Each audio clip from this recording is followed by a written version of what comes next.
This is the 19th season of Bass Talk Live. BTL is presented by Bass Cat Boats, Strike King Lures, AFTCO, Pro Guide Batteries, X-Zone Lures, Shoreline Boat and RV Repair, Spro, Gamakatsu, Big Bite Baits, The Bass Tank, Denali Rods, Beatdown Outdoors, and Sunline. BTL coming at you. Good morning and welcome to another exciting edition of BTL Bass Talk Live, where we are going to talk about bass fishing. Got a really cool behind the scenes show if you've been watching BTL or listening to BTL on all of the iPod platforms or podcast platforms. We've been talking with a lot of guests that we've had on over the past week about Kevin Van Dam's final regular season tournament, kind of what Kevin had meant to them, kind of how they saw him in the industry. And today we have a really cool behind the scenes look from some people at one of Kevin's iconic sponsor brands. You know, he's been with a number of brands for a long time. Recently, switched to Lew's, I think 5 or 6 years ago from Quantum, but KVD synonymous with Strike King. And they have done made a very concerted effort over at Rather Outdoors, Strike King at Lew's, to do some really cool behind the scenes in-house content, dedicated a lot of time and money to it with the Kings of Bass TV YouTube channel that goes out not only on YouTube, but also I believe on like the outdoor channel and a bunch of on-demand stuff, Mossy Oak Go app. So we have Brandon Owczarzak, who's going to join us for the first, and he's actually behind the scenes. He filmed all of Kevin's last season and has a really cool relationship with Kevin. So we'll talk to him. And then in the second half of the show, we will have Brewbaker and Mark Copley on from Strike King Lew's Rather Outdoors to talk a little bit about how much of an impact just from a business side. I mean, we look at it from the on the water side, but what a lot of people in the industry and a lot of his fellow anglers marvel at is Kevin's ability behind the scenes to be as profitable and marketable, and how much time he spends that and still to compete on the water. So that's what we have coming up for today's show. I had a wild weekend. I was actually out in California for a couple days, and I got to tell you, I basically can't feel my body from like my neck down through my torso. I surfed the first time. Casey Shed from AFTCO, I posted a deal that I was at like this Huntington Beach pier. He's like, dude, that's like right in my neck of the woods. Do you want to surf? Without thinking about it, I said, yeah, let's surf. Oh my gosh. I have a lot of respect for it. There was one or two major tournaments that went down. There's a Toyota series that went down on Thousand Islands, kind of an up or down event there out of Messina. I think it took over 20 pounds a day to win that one. But there was also the college Bass National Championship. Let me make sure I get this right. The Strike King Bassmaster College Series National Championship at Pickwick Lake, presented by Bass Pro Shops. Try to put that on a trophy. And guys, I'm gonna have to dive into this later. It's definitely want to mention it now, but Tucker Smith won that event with his partner Hayden Marbut. I don't know if you're paying attention to this, but that's three. Let me see. I got to make this 3 high school championship titles, the 2021 college team of the year, and him and Logan Parks a couple years ago won the, as it was last year, the Bass Pro Shops US Open on Table Rock. This kid has a resume now. He hasn't been in a classic yet. This kid has a resume now that rivals Jordan Lee's as far as college fishing. And we've seen what Jordan Lee does. So who knows what we're looking at here with Tucker Smith and what his future brings, because the next step is the Opens, the Toyotas, FLW. I don't know where he's going to go, but he's going to go somewhere. He'll be someone to watch, and we'll probably do a show on that. All right, let's bring in Brandon. You in Michigan, Brandon? I'm in Michigan, right up here in Grand Rapids, Michigan, hometown. Thanks for having me, Matt. Thanks for jumping on. I used to play junior hockey. We would travel to Grand Rapids in January to play the Grand Rapids Owls in the CSHL. And it's cold and blustery in Grand Rapids. It's a lot warmer here right now, I can guarantee you, than in January. Thanks for joining it. Hopefully kind of in the preview, did I get all of that right? Kind of on how it is with Kevin, because your full-time job is filming for Rather Outdoors and Kings of Bass TV, correct? Yeah, that's correct. So there's we have a great team at Rather that we've assembled over the past few years. It just kind of started with Lee Reiber and I. So Lee's my superior, my boss, and the two of us came in, and from then on, we've added more people to the team. We started that Kings of Bass series, and we just have a great team. Everybody has different strengths and everything, and different things that they bring to the table, and we all work well together to produce all of our series that we do, whether it's Kings of Bass with Kevin or Protein Journal. We have our Kings of Bass Next Gen series that we do, which we focused on some of our young and upcoming anglers like Jay Shakira, Dakota Ebear. So tons of different content across the board that we have been producing, creating, and that is our full-time job here for Rather. We're not contracted by Rather. We work full-time for Rather, which is pretty unique in this industry. Most companies contract out different media companies, different media outlets to create spots for them or create content. But with Rather, we have a full in-house production team. And that's something that Strike King has had for a long time. It's something that Strike King has always had as a major focus for their business. And they've had that for a long time, going back for, 25 plus seasons of Protein Journal that they've created before our time there. You guys have had some stuff to cover over the last years, especially with Shakurit's win, and he had the 100 pounds of smallmouth, and then with what eBears did last year on the BPT, which was absolutely crazy, and then especially with KVD's retirement announced this year. So when all this went down, you're the head guy. I'm sure you're sitting at the table, and Kevin says, "It's my last year."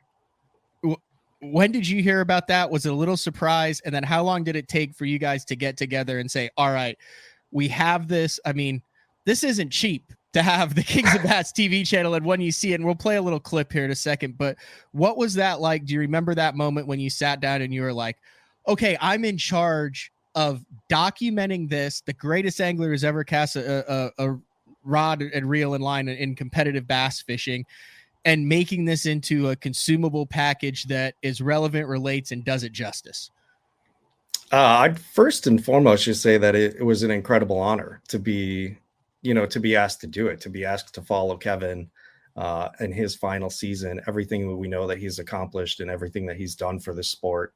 When you look at just professional sports, there's not a lot of people that are like the image or the face of their sport, and Kevin is that for bass fishing. We look at other sports. I mean, it's Michael Jordan for basketball, or Tiger Woods for golf, Wayne Gretzky, for hockey. So Kevin is that for bass fishing. And so just to be asked to, produce this series following Kevin's final season was a great honor. But going back to when he made the announcement, before Kevin came to us letting us know the news, we were kind of brainstorming about what we were going to do with Kings of Bass this year, because we had done it for the last 2 seasons. We had followed multiple anglers, Mark Rose, Mark Zona, Greg Hackney, Kevin, of course. I feel like I'm missing somebody there, but Andy Montgomery, bunch of guys on tour, a bunch of guys on tour. And then we've done those Next Gen series that I've talked about, with Dakota, with Jay, we've done Cole Floyd, and we've done Protein Journals with numerous different pros. But so we were trying to think of a way to change it up this year, and Kevin came to us with his news that, hey guys, this is going to be my last season. You might want to do something with that. And was that shocking in the house? Like, was that shocking around the office and to you? I mean, you've covered this, you've done it. Was it like, wait, what?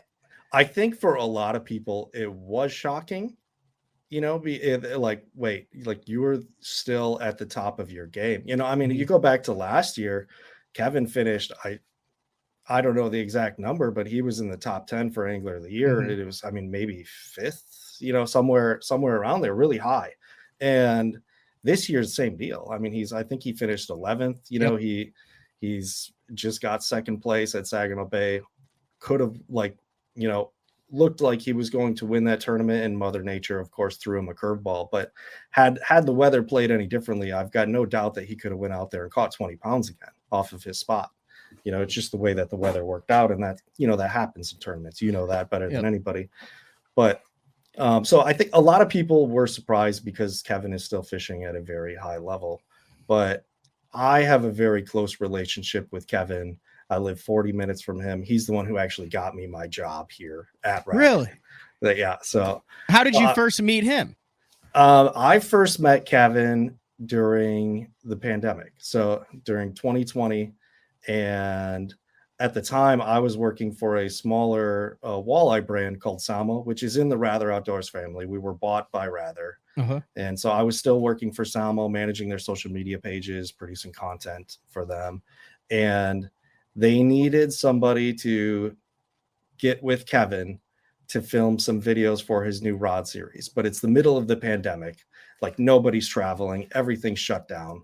So they couldn't send somebody up here to Michigan to film with Kevin. And so they knew that I lived 40 minutes from him and, asked me if I could do them a favor and help them out that way. So I went and filmed with Kevin, and we knocked out a bunch of videos for this was when he was coming out with his new Lew's signature series of rods, and knocked out a bunch of videos with him. And just Kevin saw my work ethic and really enjoyed working with me. And, basically told them like, hey, what you guys have him doing right now, you need to move him over to, to be producing video content for Lew's and Strike King, because he's awesome. So I'm, very thankful to have had that experience with Kevin and been able to move up because of that. And we've always just had a close relationship ever since. It's a right place, right time deal, but it's also you make your own luck. I mean, you could have done it, you could have knocked it out, and Kevin could have been like, all right, cool. But I mean, that's a perfect example of, I mean, you're in the industry anyways, but just taking advantage of the opportunities that present itself. Because I get people all the time. How do you get in the industry? How can you make a living in the industry? Do what you're good at, hard work, put your head down and keep grinding and take advantage of the opportunities that present themselves. All right. So I kind of started with this. So did you guys sit down and have a brainstorm session? Like, we have to follow them. Like, how did it come up? The Last Ride series that you guys have been putting out over the past 5 months. So Kevin first went to, of course he's going to go to the higher ups in the company. So he presented his plan, what he was planning to do to, Ken Eubanks, our CEO, to Rocky, our president. And they're the ones who decided, who initiated like that, hey, it's Kevin's final season. He's done so much for our brand, so much for the industry. We need to do something to celebrate him, on this final year. So it was their initiative to, hey, let's do Kings of Bass following him for his final year. We couldn't commit to go to all of the events, so we cherry picked out 5 events to go to. And it just so happened to work out. I mean, that final 2 events here in his home state, here in Michigan, like just couldn't have asked for a better schedule, for him. But so they're the ones who decided that, and we just jumped right in.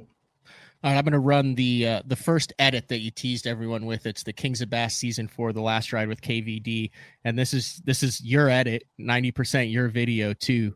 But if you're listening to this on any of the podcast platforms, it's worth going to the Kings of Bass YouTube channel and watching this, because this is top-notch cinematography, I guess is how you would say it, right? Right, Brandon? But we'll run a little promo and then we'll talk about it. And then I want to get into it with you on what it was like over that last week at Saginaw Bay, because I think there's a side of Kevin that a lot of us got a little bit of glimpse of, mainly through some of the stuff that you've shot and some of the stuff that MLF had.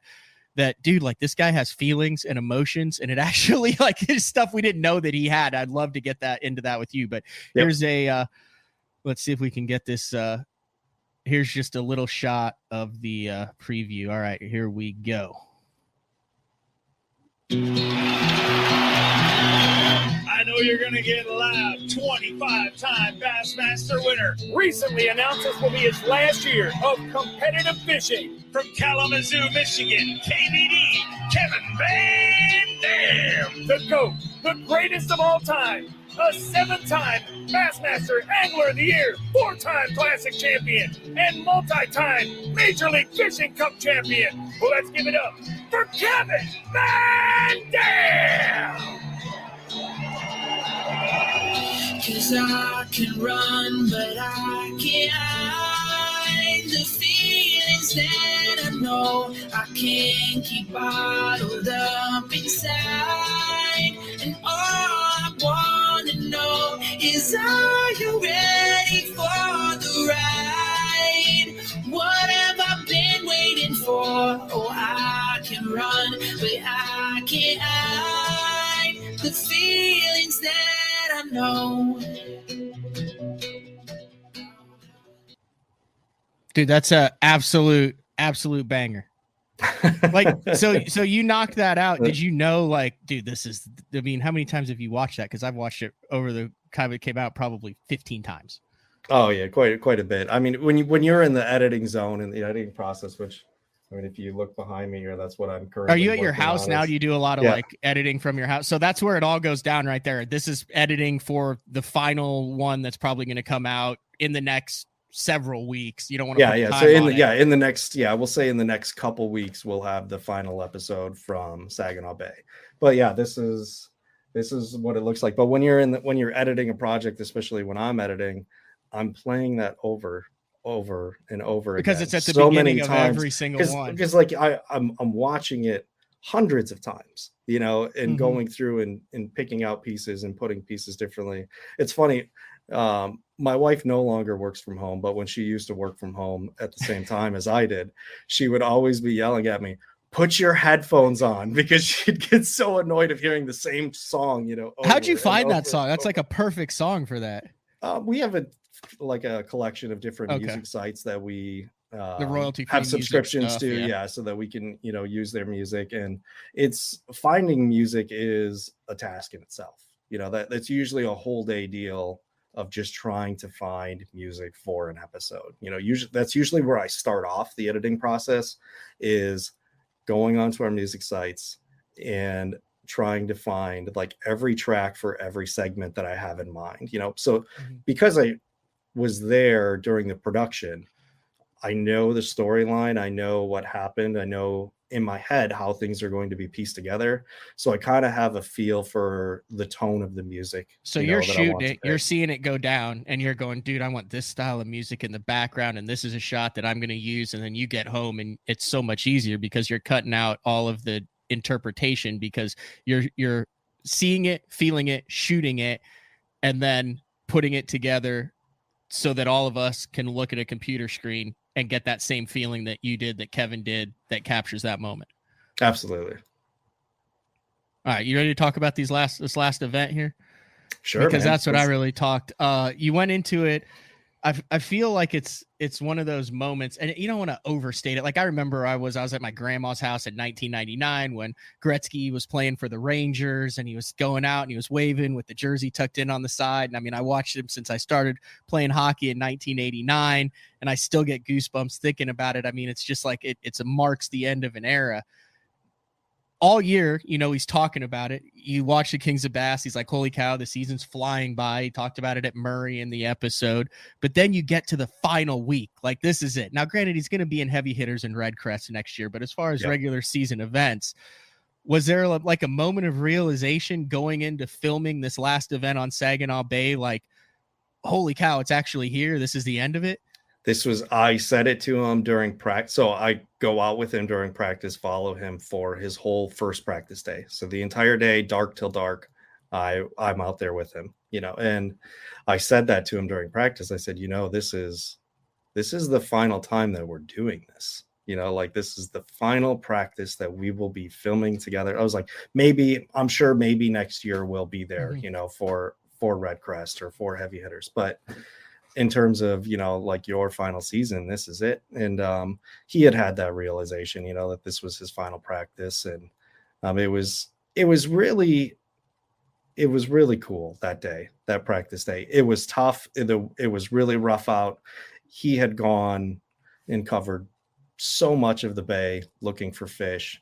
It's some deeper water stuff out by the islands, looking for smallmouth, and wasn't finding them. You know, he saw like one big one, like 1 5-pounder, but just wasn't finding him. And then we went largemouth fishing, and he caught a lot of largemouth, but nothing of much size. You know, it's hard there to catch very good sized largemouth. He caught a couple 3-pounders, you know, but then went back to one stretch that he had saw when he went there for pre-practice, where it was just a, a rocky, just a rock pile, that he had found when the water was really clear. The water is much more chalky now.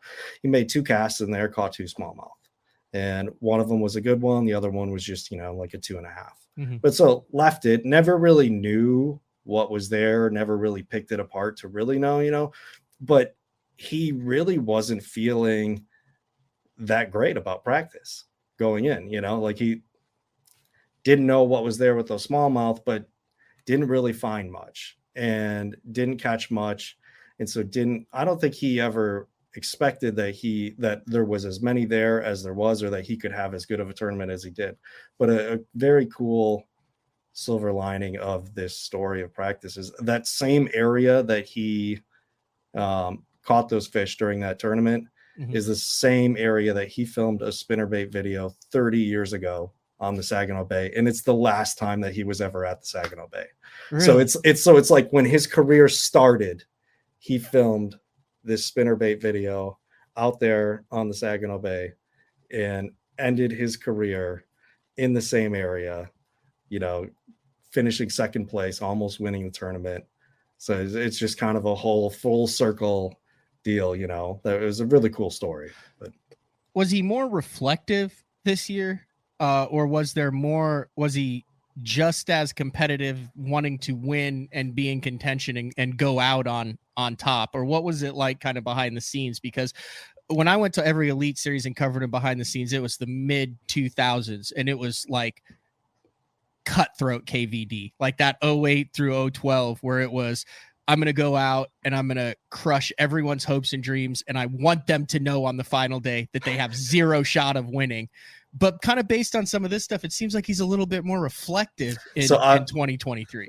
In 2023, I would say the beginning of the season. So the first event, he was very reflective. He got very emotional. If you go back and watch our first episode from Toho, from the Kissimmee chain, he tears up at the beginning, and he tears up a couple times in that episode because he's very much realizing the moment that this is his final. This is his final season. This is his final tournament, final first tournament, and, final time fishing a tournament in Florida. And so he got very emotional in that first episode.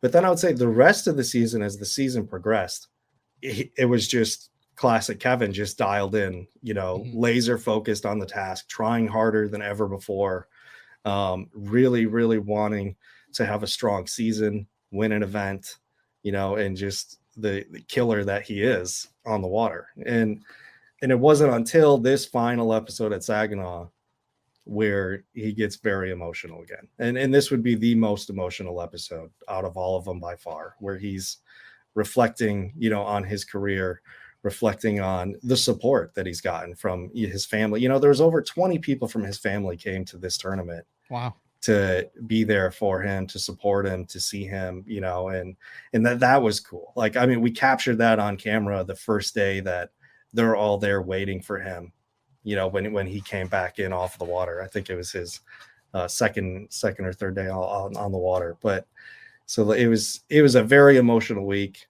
A lot of great stories told, and Kevin is just very thankful in the whole episode. And it's a different side of Kevin in this episode than I think anybody has, or most people have ever gotten to see.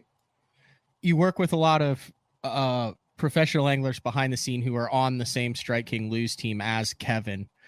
Have you noticed, I mean, is there just the respect level and what those guys talked to you about it being his last year on it through, and kind of what did you notice the interaction with other anglers at the events with Kevin as it came closer? Because I mean, you're on the dock, you're in the boat, you get to see the stuff that no one else does.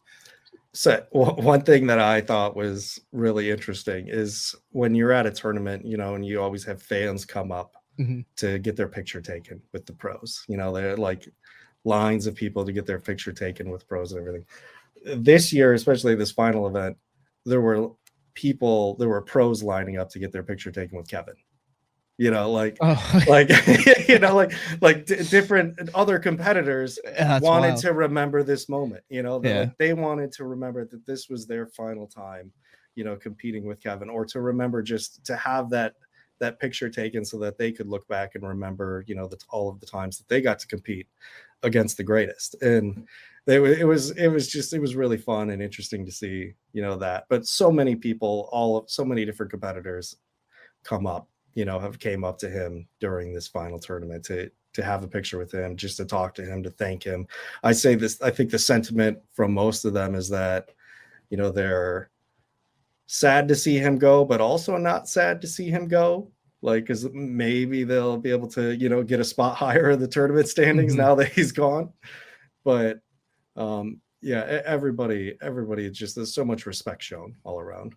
I've got the Kings of Bass YouTube channel pulled up right here. It is well worth putting this on your TV and streaming all these things. You can actually kind of break it down into the playlists. They have KVD's Last Ride, the Pro Team Journal, the Next Gen, all the different years of that. But heck of a job as far as quality and content wise. Obviously, Pro Team Journal has kind of set the standard for an in-industry program. I mean, that's been around as long as I can remember. But Brandon, you have a hand in all this stuff behind the scenes. So well, and I don't want to take anywhere near the credit. We have an incredible team. Yeah, you have here. A bunch of guys. We have an incredible team here at Rather, with starting from the top with Lee, who's our video director. He's the one who's, assigning us to all of our different projects and, giving us feedback. We have all grown so much under Lee's leadership. And then you have Sarita, who's our project manager, but she also helps out a ton on our shoots. She was just there at the last Kings of Bass episode, assisting me with that shoot at Saginaw and at the one and at Redcrest. And we have Ryan, Russell, Mike. There's three of our other video producers who are out there in the field, all the time, whether it's for Pro Team Journal, product videos, different series that we do, like that Next Gen series I was talking about. And then Matt, who is our full-time editor for Pro Team Journals. So Matt is the one who's this season of Pro Team Journals and going forward is the one putting all of those together. And he does an incredible job. So I don't want to take, like I said, I don't want to take all of the credit. We have an incredible team at Rather that we've assembled that everybody does a fantastic job. All right, so he's got a couple tournaments left, and I know you can't let the cat out of the bag, but are we still going to be seeing Kevin around like Strike King Lew's videos, doing stuff? I mean, he's going to have a little bit of free time on his hands. I mean, could we maybe have a little bit more content with Kevin, especially after this last ride series is over? Absolutely, I would think you're going to see a lot more content with Kevin. And I mean, Kevin's been doing Pro Team Journals since the beginning. For 20 plus years, and you're still going to see Kevin on Pro Team Journals.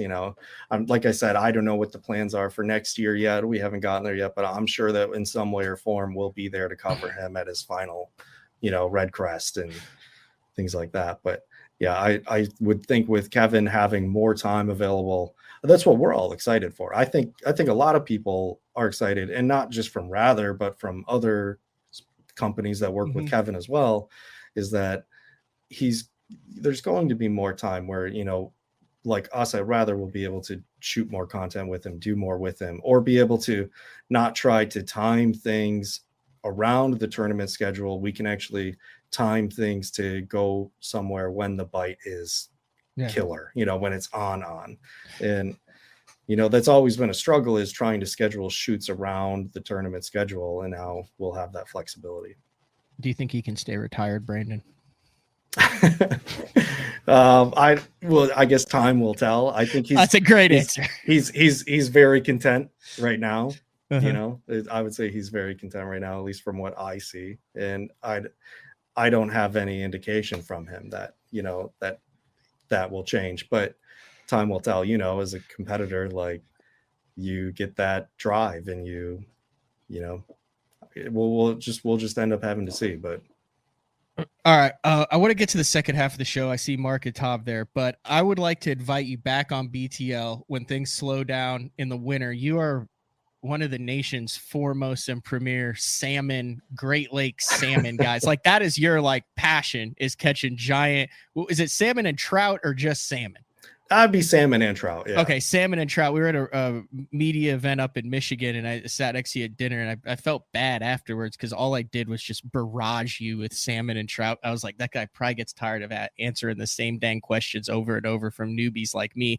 But I've been up to Alaska a couple times. We actually caught, we were up there for that. We went and caught a king out of that little river thing, which was, I mean, a trash fish, but dude, it's like big and pretty, and I don't care. It's up in my bathroom, a big 8x10 of it.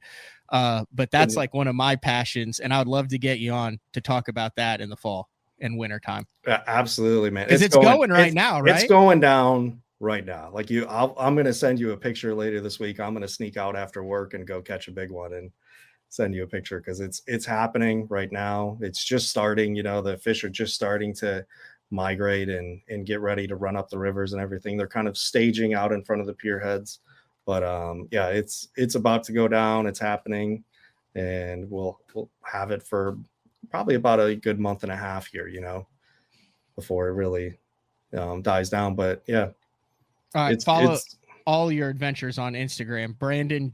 Okay, this one beats ever. It's Owczarzak, but it's spelled Brandon Owczarzak. That's correct. Yeah, it's confusing. You got Polish all last sorts name. of. It's going to be hard for anybody to spell. But I think you call some of them chromers. You got all sorts of photos of chromers up there. Chromers, yeah, big fish. Yeah, exactly. Brandon, much appreciated. Congratulations on a great work and doing justice to the greatest who has ever done it. Yeah, and I just want to throw one more thing out there real quick, Matt, if you don't mind. Yep. I just want to thank all of the fans that have followed Kings of Bass. You know, like we started this series 2 years ago. We're in our third year. This is the fourth year. The first year we had a contractor, Tyler Anderson, before our time that produced that first series.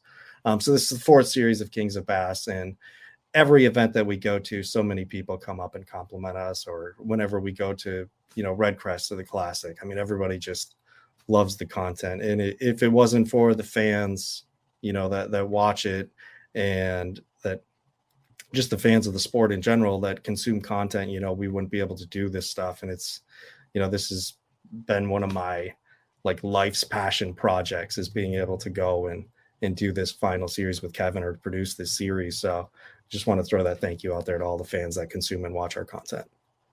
Thanks, Brandon. Greatly appreciated. All right. Thanks, Matt. Thanks for having me. All right. Brandon Owczarzak, a little bit behind the scenes look there at the Kings of Bass, the last ride with KVD. We're going to take our first break of the show. And when we come back, Mark Copley and Tom Brewbaker. Mark's been around longer than Tom, so we're going to he's known Kevin for, dare I say, decades, I think Tom's been around a while too, but we'll talk to those two when we come back. I'm really interested in, you know, Kevin has been able to move product as a professional angler based on tournament performance. And he's one of the few guys where if you put his name on it, it sells. And he uses what has his initials on it. And there's some really cool stories and some really cool behind the scenes things there. So we'll be back BTL on a Monday, August 14th, right after this. The new Puma STS has been redesigned from the ground up. With the angler, design, function, and performance in mind, nothing on this new offering was compromised, and the only thing carried over from the previous version is the name. Based on the Soft Touch series hull that started with the flagship Jaguar, this new model is nimble and performs incredibly well at all speeds with either a 250 or 300 horsepower engine. Featuring a new 96-inch wide-body footprint, this hull measures out at 20 foot 7 inches in length. Industry-leading design coupled with tournament-winning performance. The Puma STS from Basscat. Feel the rush.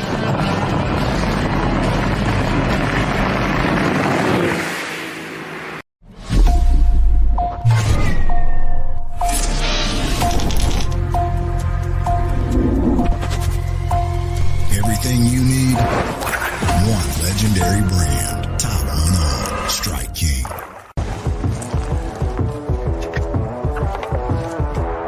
So I'm a big guy, you know, a lunker, a two-sandwich eating kind of man.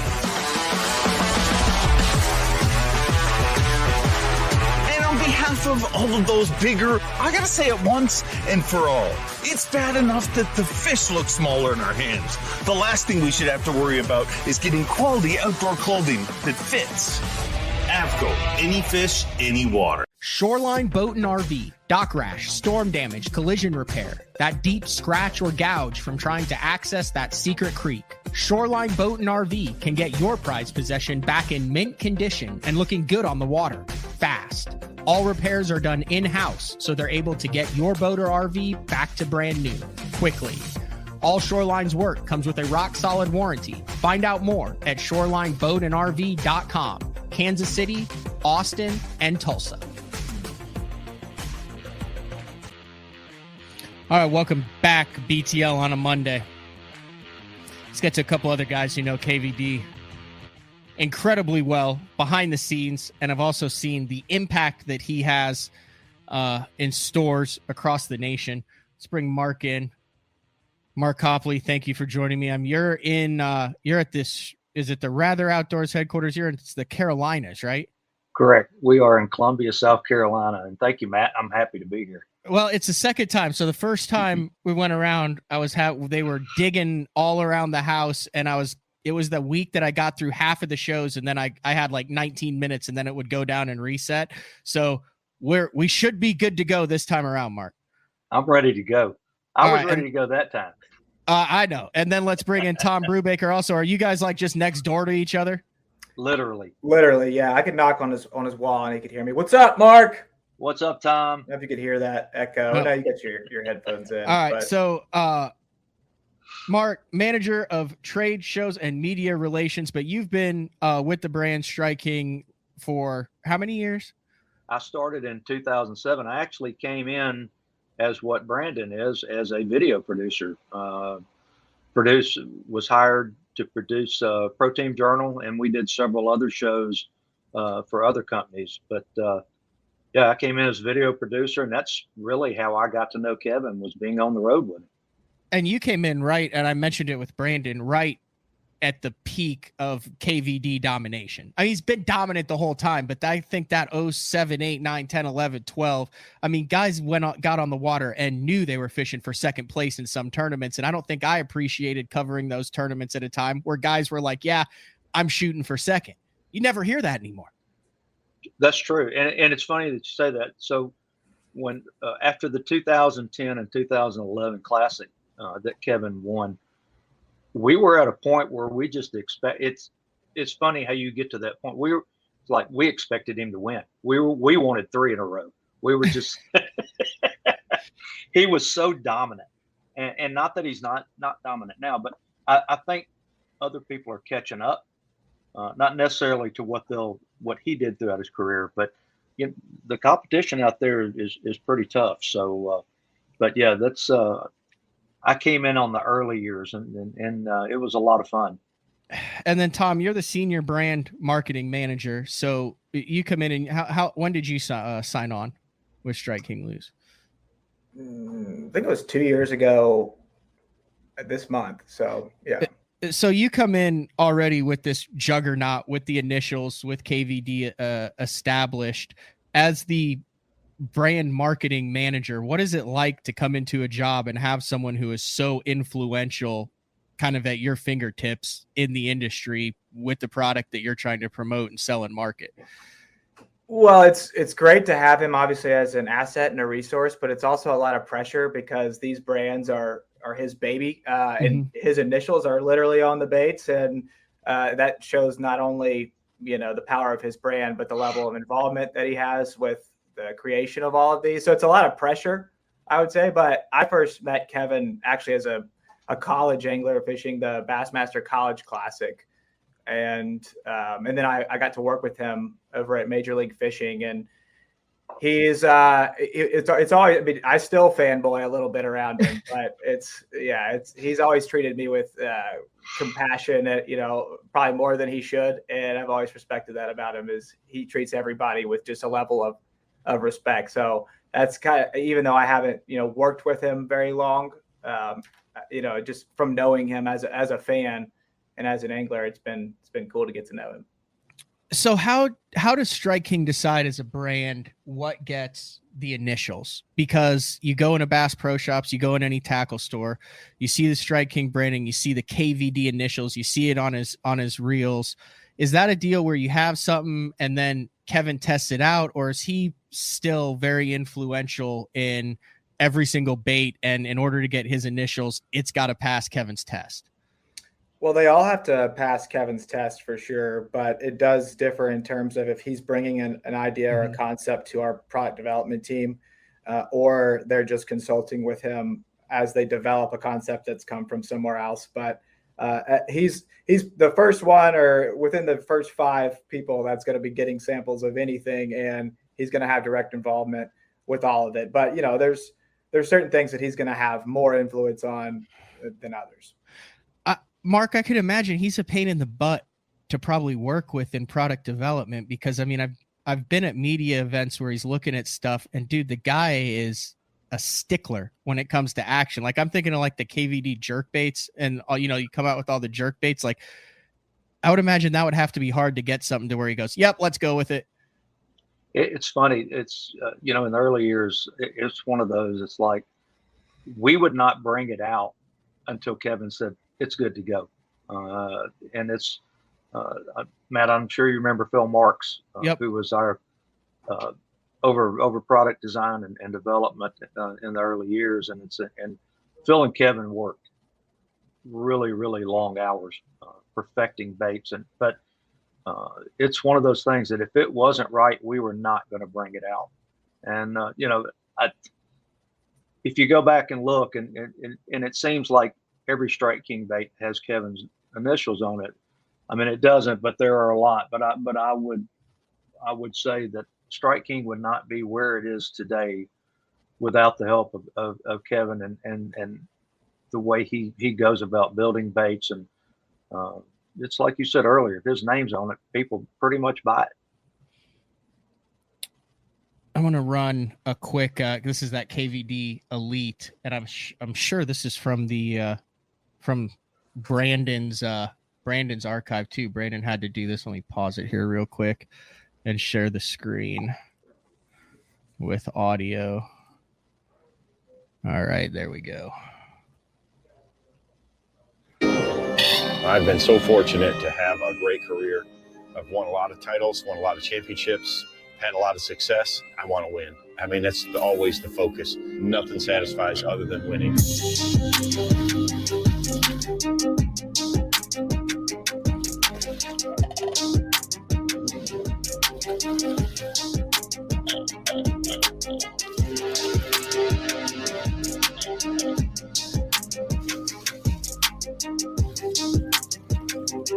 Got it. God, he was following it. Good. Look at that. That's a chunk right there.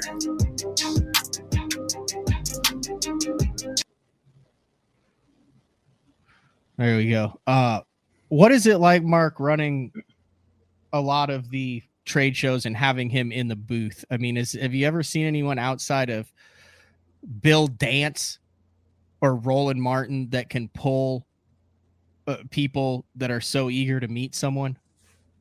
It's really gets almost insane in the booth when he's there. And this is through the years. I can remember times at the classic, one of the classics in Birmingham, and there was a line because Kevin we're not his only sponsor. Kevin has multiple sponsors that he has,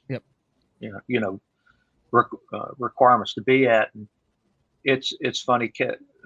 Sherry, who does a fantastic job in managing everything, the business side of their partnership. And but there would be like a line of 200 people that would follow him from booth to booth just to get his autograph. And there was a time this past year at the Classic, we had created the ultimate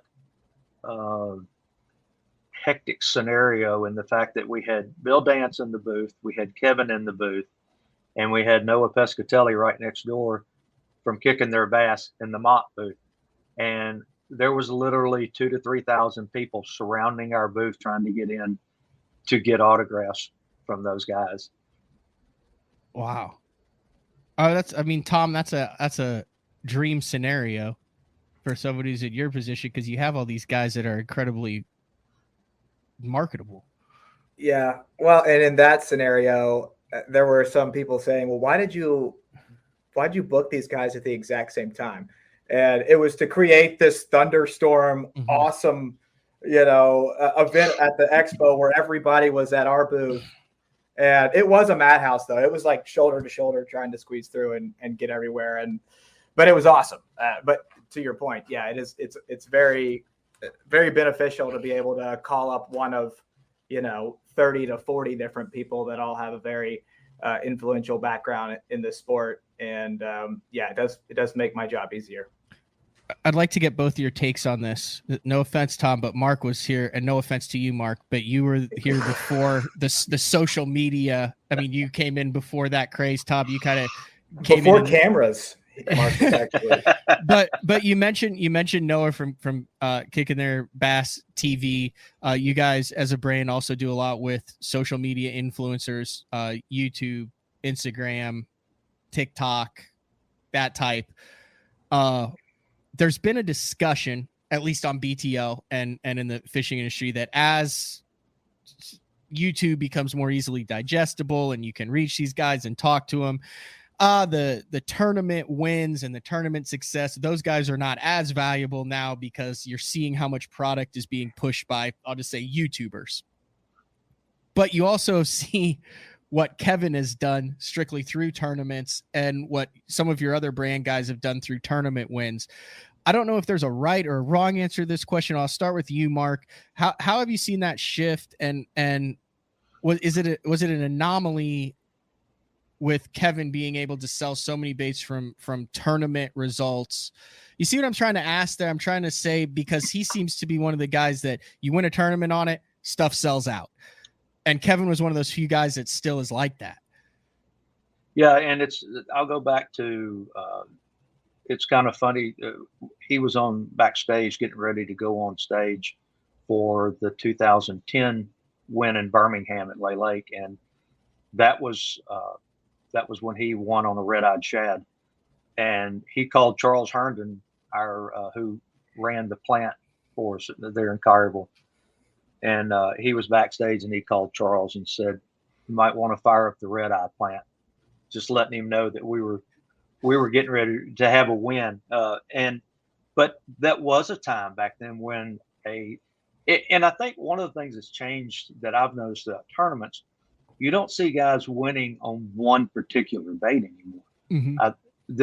There's a lot of different things that fishing, the techniques have changed.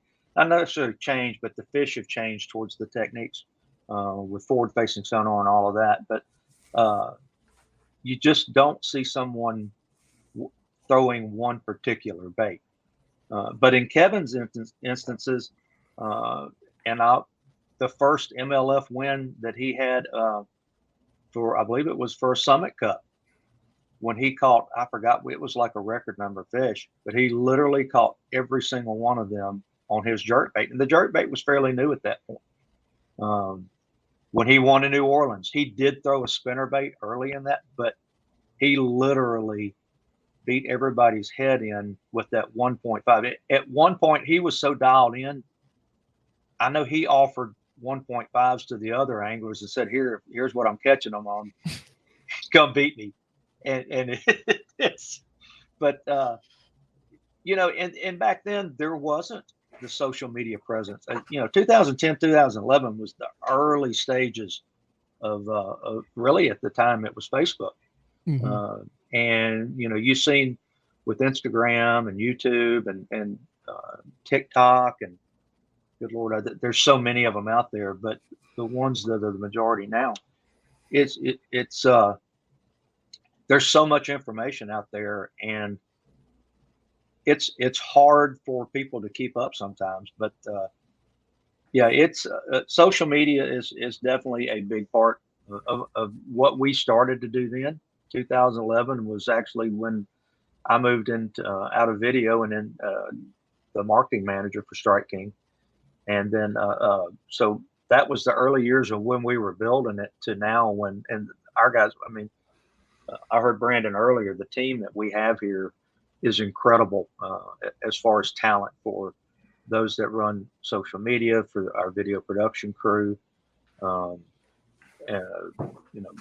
Tom's an incredible leader in what he does. And I'm not just saying that to blow smoke. It's because he's next door. It's because he's next door and he might fire me. No, but we have a really good team here, and to have Kevin on that team is pretty incredible.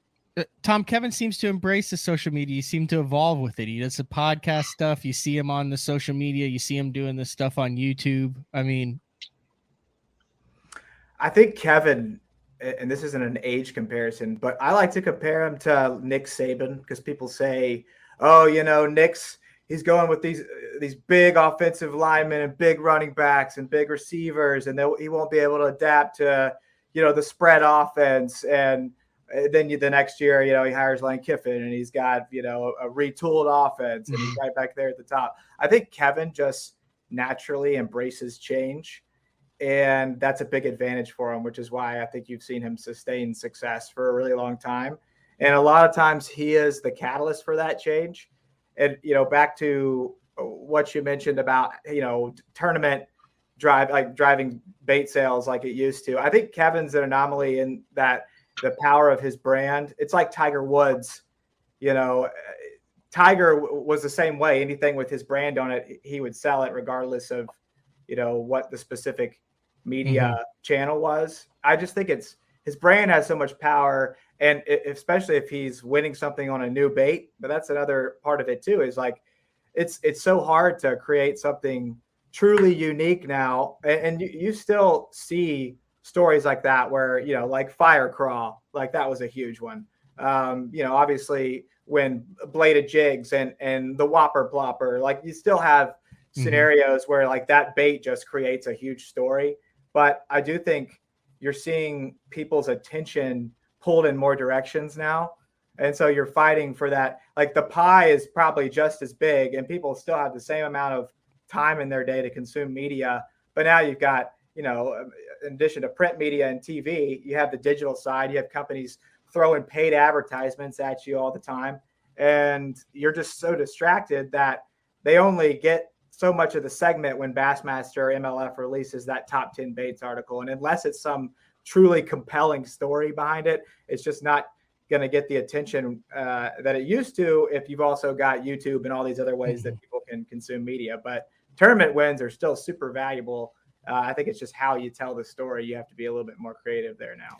Dude, that's a really good point, Tom, because back when KVD was building the brand, he would win a big tournament, he would have the bait on it, and then it would sit on the coffee table once that magazine came out, and that was the only media that was being consumed. There'd be newspaper articles or about it, or even in the early days of the internet, you'd have the article about it. But I mean, that would I can still picture articles and rereading it. And now it's got to be so hard as a marketing manager, when you have a year like Dakota had last year, or you have a young star like a Cole Floyd, or you have something like a Jay Shakurat who breaks 100 pounds, because there's so much churn and so many tournaments going on, and it's on to the next thing, to taking that accomplishment and making it stick, and then translating that, associating it with a brand, and translating that into consumer trust and sales.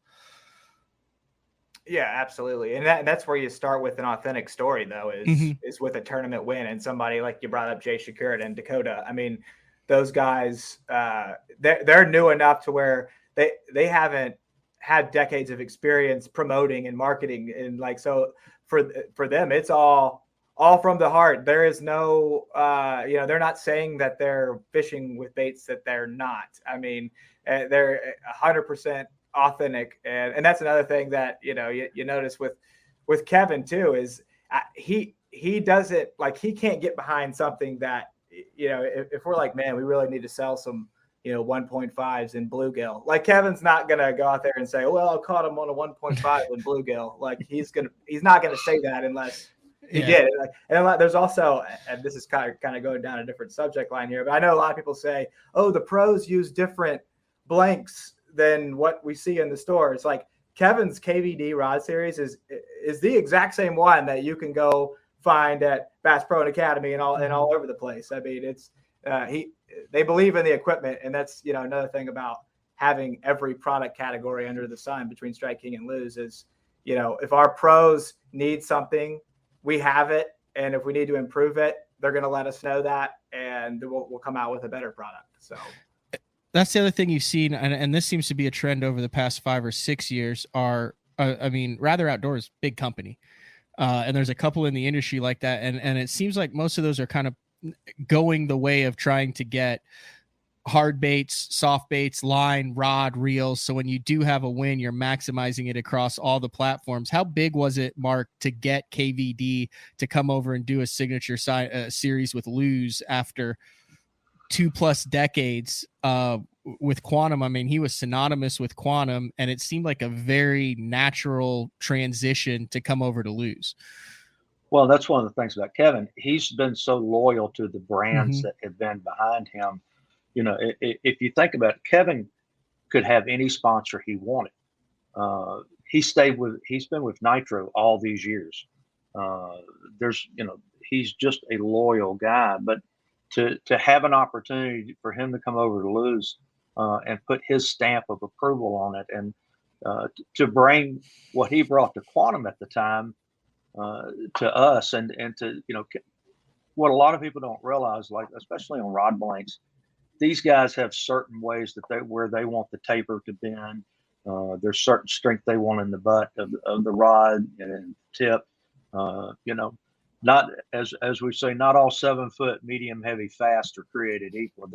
They're all different in some ways. But to add that legitimacy of have Kevin come over and put his name on it, and it's even kind of cool, and that burgundy red is kind of his color anyway. But to see it, what was it, Quantum is now on our Lew's brand.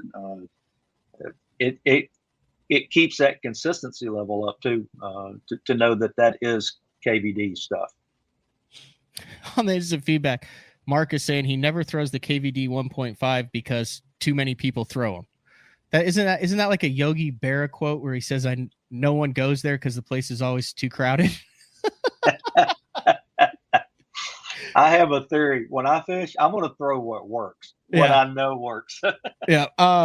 We'll wrap it up with this. Mark, Tom, give me your best KVD story that you've got. You want me to go first? You have one already? I have a pretty good one. So all right, let's hear it.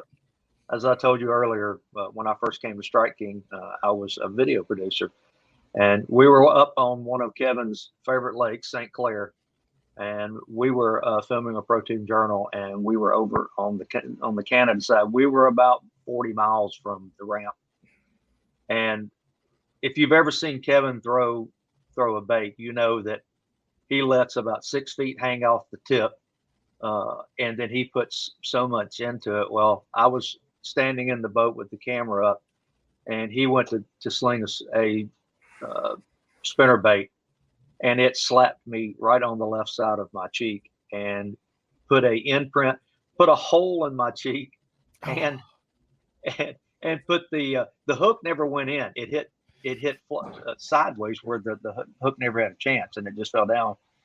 But the reaction afterwards was what was so funny, because all Kevin could say was, dude, it's bad. He just kept saying, dude, it's bad. I'm like, okay. And at this point, I was numb. I couldn't feel anything. Yeah. And he's like, we got to go. I was like, okay, well, let's go. He goes, well, wait a second. We got to do it closed. And I said, I thought you said we had to leave. He goes, well, we got to leave, but we got to do it closed. But the cool thing about that is that, we went in, I went to the hospital to get it checked on, and anybody else could have, left and gone on. Kevin stayed there until he knew I was okay. And we had enough for the show. And so he went home, but he called me later that night once again to check on me, just to make sure. And that's what I don't think people realize, the humanness of Kevin. They see his intensity and everything, but he's a very caring person, and he cares for the people he's around. Good story. Tom, you're up.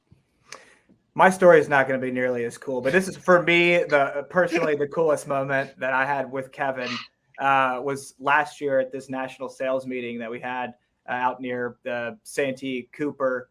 I don't remember the name of the venue, Mark, but Kevin was out there leading the sales meeting and getting everybody fired up, all the salesmen about the baits and everything. And so we had a few of the new products out back on this porch by this pond.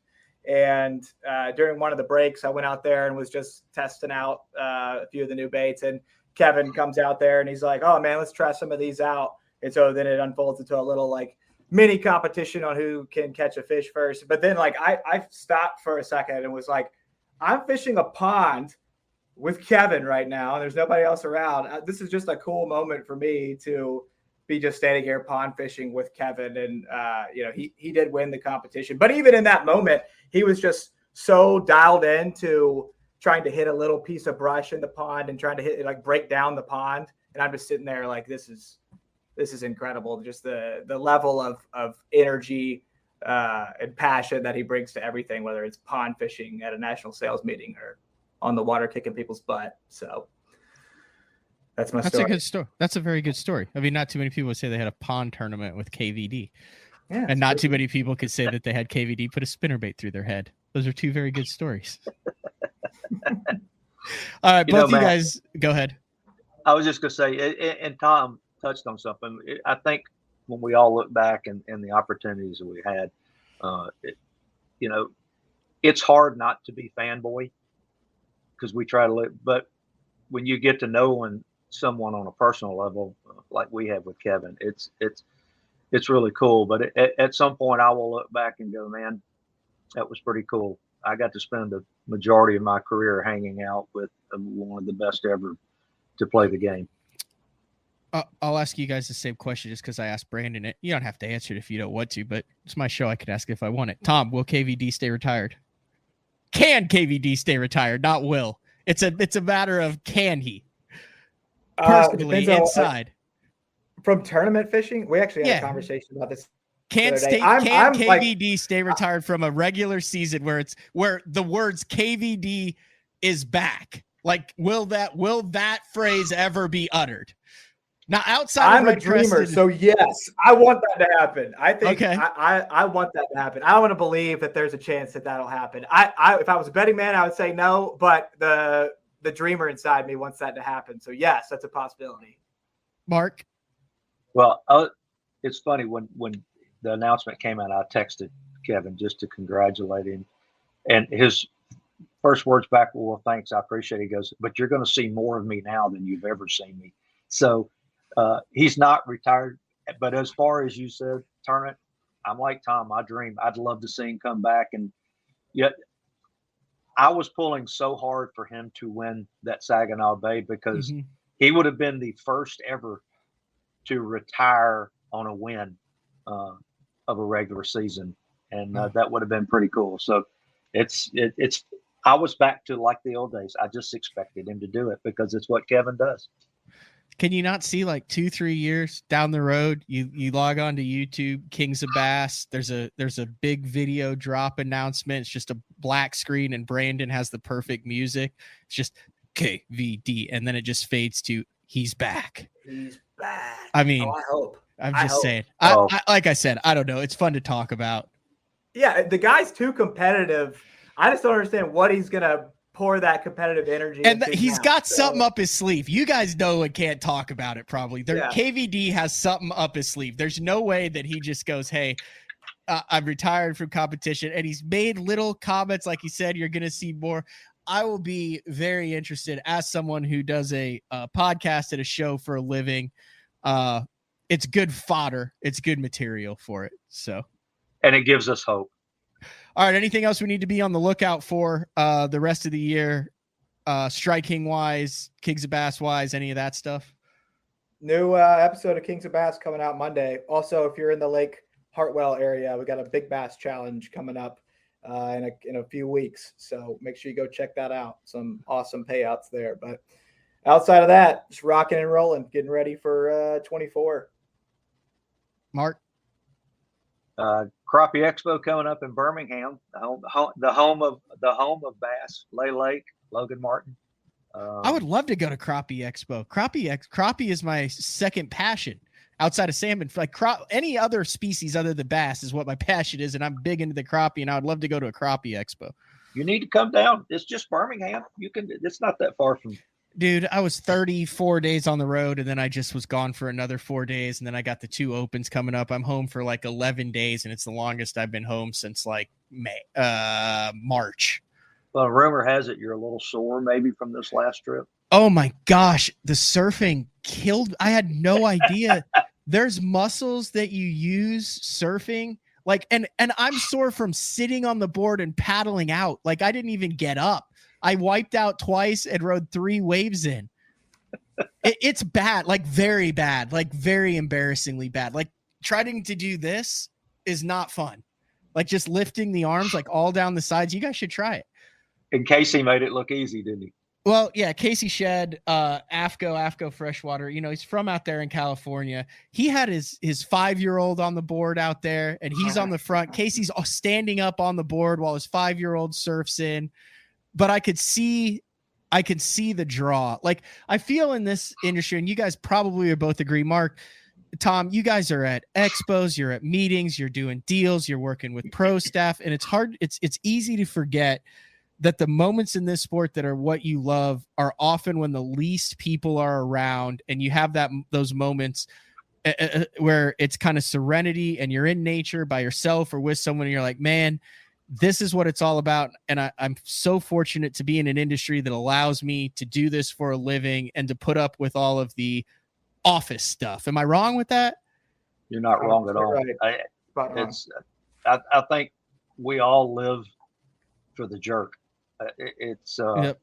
When you get out there and Tom just got back from Venice, and it's like, I love to redfish. It's one of my passions. And man, when you set the hook on a big one and then you start hearing drag and line peel off,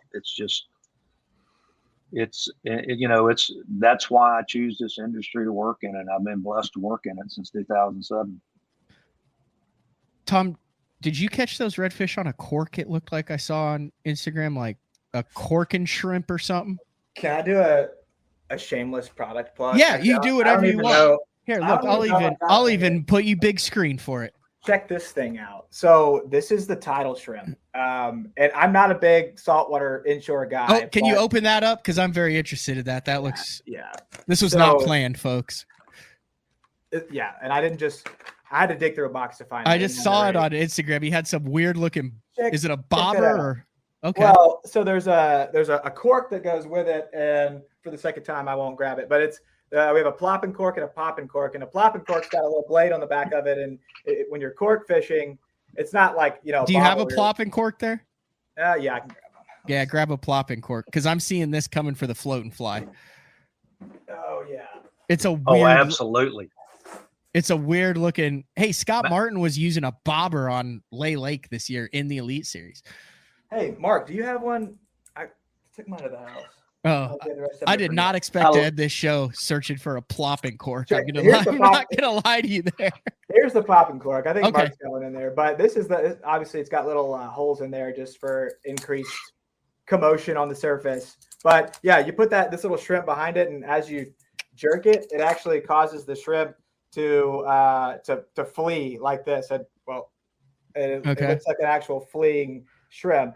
And they were smoking it. I mean, so you had your redfish guys design that stuff for Strike King, and it came out, and you went down and tested it out. Yep, and it was fire. And now I want to go back and redfish a lot more, because I mean, it's literally the second they eat it, they just run off with it, and it's like fishing for bass. If bass could like bench press 500 pounds, I mean, they're so stout. We were flipping spinner baits in their face, and then they would take it and run off, or we use this popping cork more in the open water, and they would just smoke it. So yeah, this cork's better just for general purposes. The plopping cork is this with a little blade on the back. That's better for calmer water scenarios. But yeah, not a big inshore guy until now, and it just so happened we were able to catch them all in Strike King products, and it was really fun. Had you ever been to Venice before to fish? Never in my life. This reminds me, I went in 18, I think, with Gerald Spohr. And we took his bass cat at the time across like the oyster beds. We put in and ran all the way out to Venice. And he said, bring your swim bait rod with 20-pound test on it. So I had a 710 heavy action swim bait rod, and he ties on a Black and Chartreuse 3.5.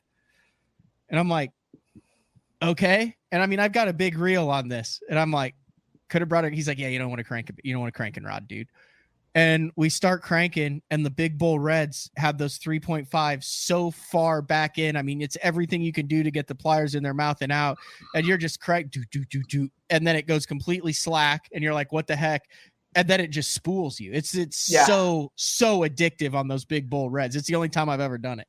Oh, it's we have a saying in Venice. It's easier to catch a giant there than it is to catch an eater. Yeah, you've probably been a bunch over the years, haven't you, Mark? I have been. I've been blessed to go down there. Mike Burnett's like a brother to me, and I go down there. I've been down there many, many times, and it's my biggest is like 36.5 pounds. Golly. Do you like doing that or the speckled thing? Because we caught a bunch of speckled trout too, and that was fun. That was almost like spotted bass fishing with the little popping corks. I don't know what's wrong with me, but I love to get punished, so I like to go for the big stuff. Did you guys catch any? Have you ever done the sheep's head? Because I got into the sheep's head with the shrimp down there, and those things are Western.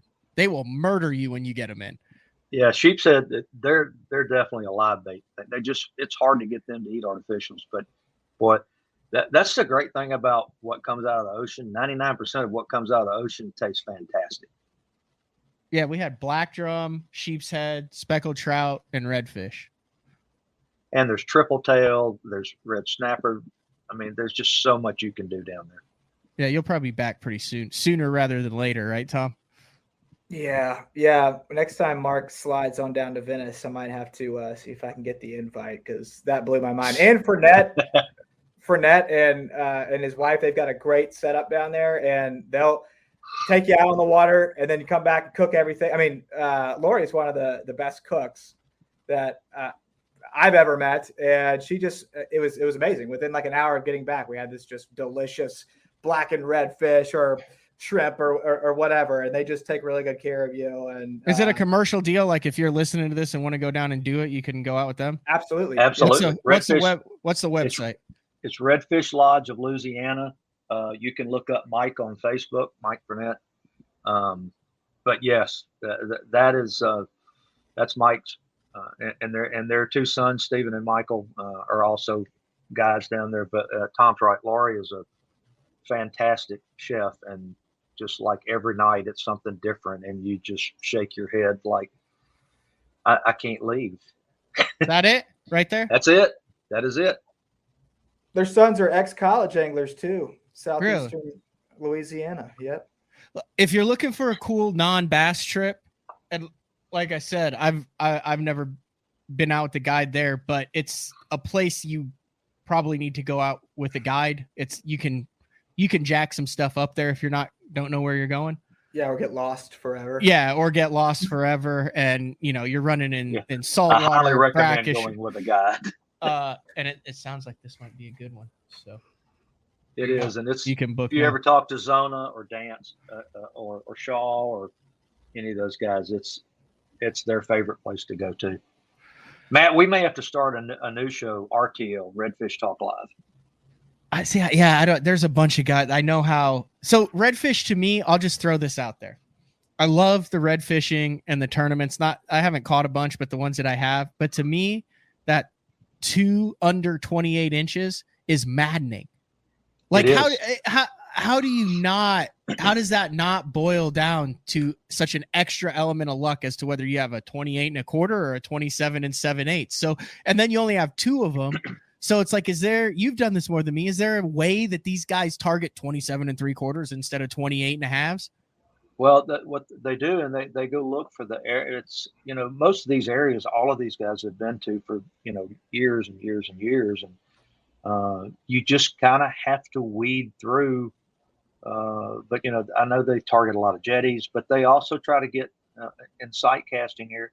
Because if you can sight cast and you can see, you actually have a better idea of what you're throwing at. I mean, it's the differences, between a under 28 and one that's massively over 28 is easy to tell when you can see them. So, but yeah, that's Mike and I have these discussions all the time about, wouldn't you just like to go up on stage with a 60-pounder? It's two giant suckers in a wheelbarrow.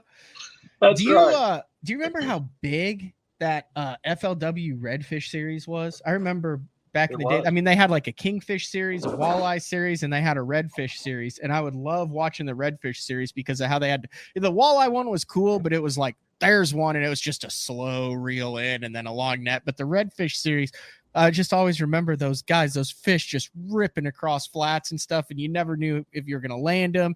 And they were the first ones to use like the straight braided line with the spinning rod. So you got guys just torquing on these freaking giant redfish out there. I loved watching that. It's so cool because 90% of what they fish with that's artificials is the same thing that we fish for bass with. It's you were talking about 3-point.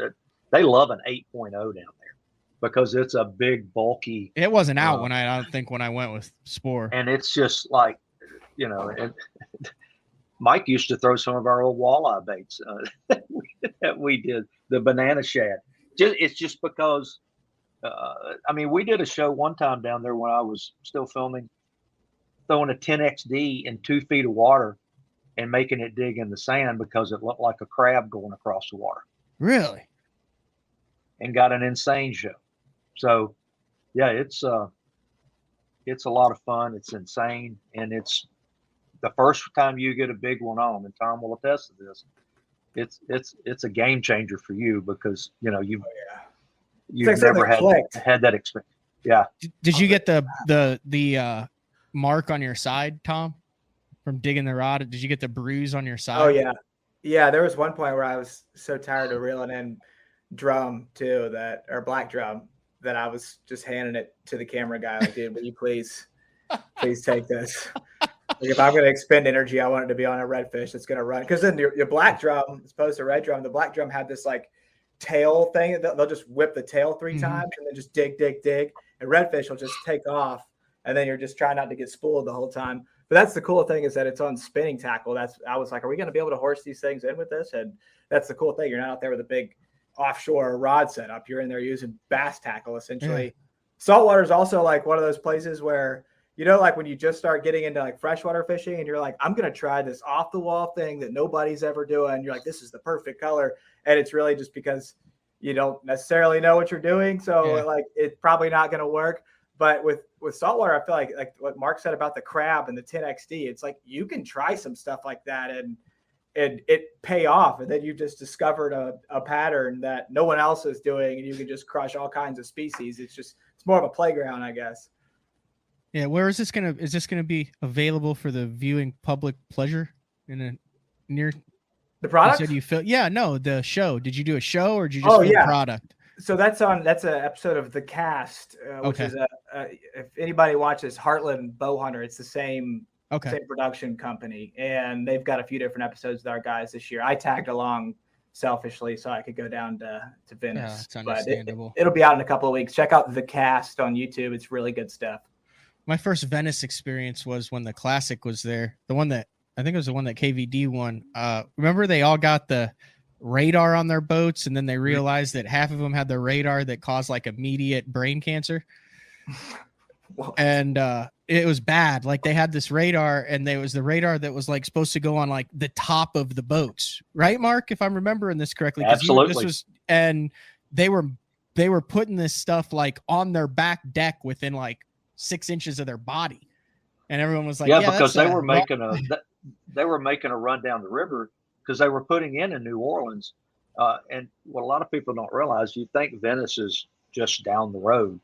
No, but if you could fly straight there, it'd take you about 50 minutes, but it's an hour and a half once you cross over the bridge right there in New Orleans over the Mississippi River to get down there. And it's the same way by water, but they put these because they had so much fog, and there were so many boats going up and down. They were trying so they could see boats as they were going. And then Kevin, let's bring it right back to what this show is about. He just stays, 2 or 3 miles from the ramp, goes into Lake Catawatchie and hits it at the perfect time because the fish were coming to him, and all those giants were coming in there to spawn. And it was, that's that area down there. It is. I often joke with Mike, he should do a TV show because you could do something different every day, every show. Fantastic ending, gentlemen. Thank you for jumping on BTL this morning. Greatly appreciate it. Thank you, Matt. Appreciate you having us on. Tom, Mark, have a good one. See ya. All right.